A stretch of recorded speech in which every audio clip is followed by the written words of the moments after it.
চলতি বছরের এসএসসি ও সমমানের পরীক্ষার ফল আগামী 10 জুলাই প্রকাশ করাইব।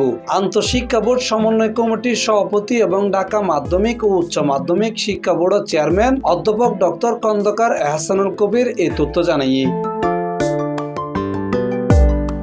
গত 10 এপ্রিল নয়ান সাধারণ শিক্ষা বোর্ড এবং মাদ্রাসা ও কারিগরি বোর্ডের অধীনে এসএসসি ও সমমানের পরীক্ষা শুরু হইয়ে গত 13 মে পরীক্ষা শেষ হইয়ে পরীক্ষা ফলের অপেক্ষায় আছে পরীক্ষায় অংশ লইনে 19 লাখেরও বেশি শিক্ষার্থী।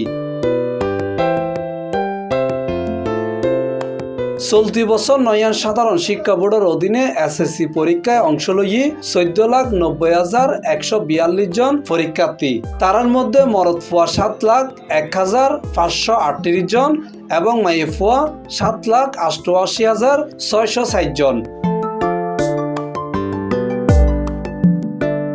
এছাড়া মাদ্রাসা শিক্ষা বোর্ডের অধীনে 2,94,726 জন এবং কারিগরি শিক্ষা বোর্ডের অধীনে মোট 1,43,313 জন পরীক্ষার্থী অংশ লইয়ে।